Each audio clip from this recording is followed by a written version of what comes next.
Dinner Table Syndrome, the Holiday Edition.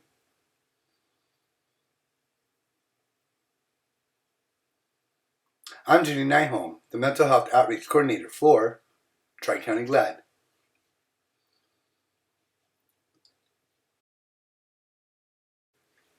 With the holidays around the corner, great food, celebrations are found at most family gatherings.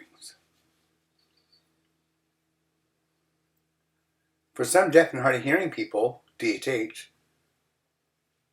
they dread these gatherings, but family is family. They only get the hugs and the greetings from the family members.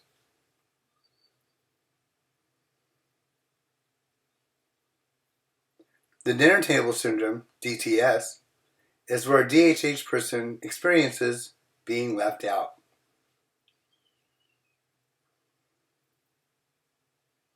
At the dinner table, the talking, the joking, and laughter via spoken words occur among the hearing family members.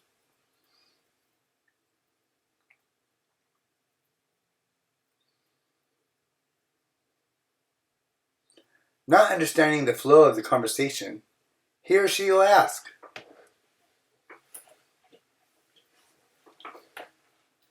in sign language, what's going on around the table?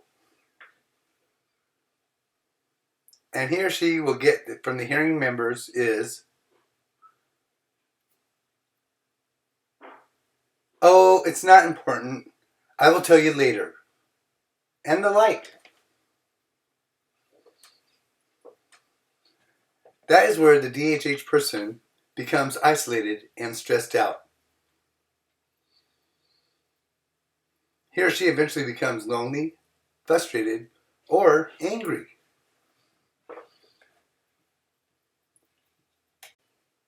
This DHH person may feel unimportant to the hearing family members.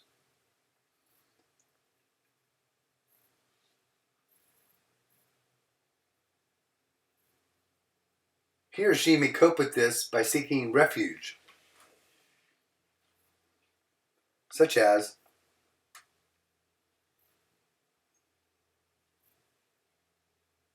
spending time reading a book or surfing the internet via the computer or mobile phone.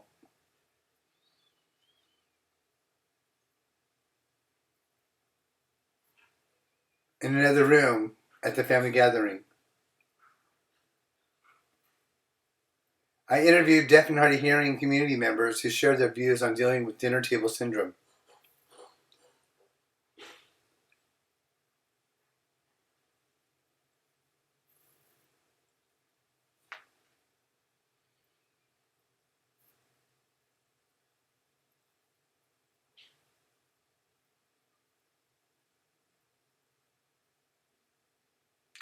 Yes, I grew up experiencing DTS many times. I have a big family, a brother and a sister, who use sign language while the rest of the family did not.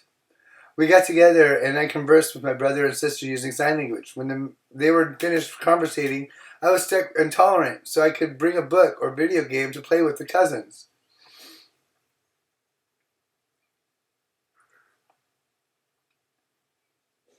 Later, I got older, 17, 18 years old, and I finally asked my parents if I could bring a car, which meant that I could ride mingle for 1 hour, 2 hours, and I'm feeling confident or content and go solo, and it all worked out well. I will let you know my experiences. I come from a hearing family, and we get together during the holidays for barbecue parties often. I attend there, and mostly a lot of food on the tables. People sit there and I eat my meal. They laugh and talk around. I sit there wondering,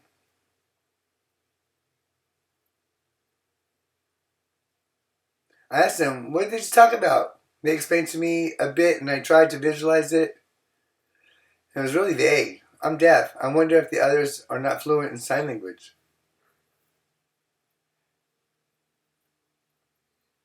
Ah, I understand. Hello, I am Aaron. I've experienced dinner table syndrome, DTS. Yes, I grew up experiencing DTS. I have a big family, and all of them are hearing, and I'm the only one who's deaf and I'm mostly hard of hearing. Many times I missed the family's conversations. Cousins were talking around.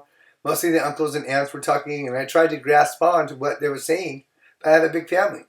My mom was busy cooking while my dad tended to others. I was always at my parents', so that meant that my parents were busy hosting, making sure that everyone was okay and the food was set, and I was lost. I felt that there was not much for me help out there because everyone was talking around and I missed a lot. It was frustrating. So what did I do? I went into another room, had a television with captions, and I didn't feel lonely understanding the words and on the captions. Or if it had sports on, I didn't need to have captions because I am fine with it. Other times when everyone talked around, I ate my meal, cleaned up, helping my parents clean up. DTS sucks. But it was who I was. I'm fine now. Hello, my name is Timothy. My name is TT. I experienced it with my parents using spoken words, and I'm hard of hearing, and I sign. And it happens that my dad speaks English with the family at the table. My family eats at the table, my dad and my two hearing brothers who speak English, and I do not understand anything. Why? I cannot relate to anything that is spoken. English, ASL helps me visualize clearly, while spoken English does not.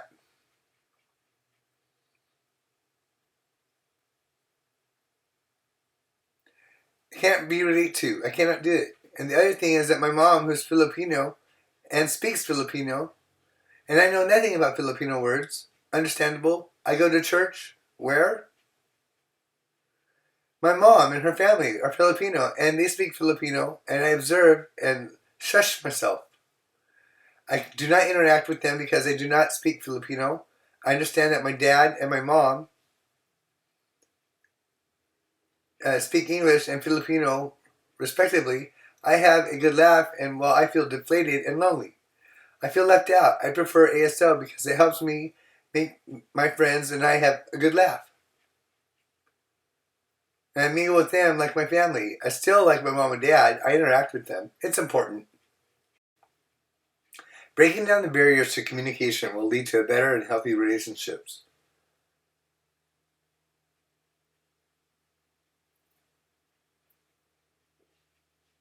The solutions to alleviate the dinner table syndrome may include no sign language, speak clearly, utilize body language and gestures, maintain eye contact, written notes, communicate via smartphone, like texting.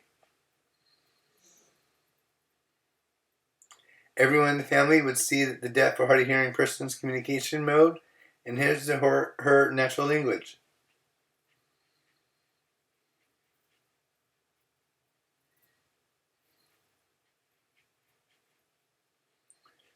And as the grand time together and understanding and enjoying each other during the holidays,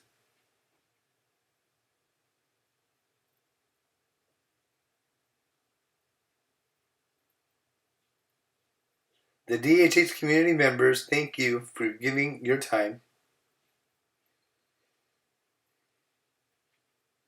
to share your views on dinner table syndrome.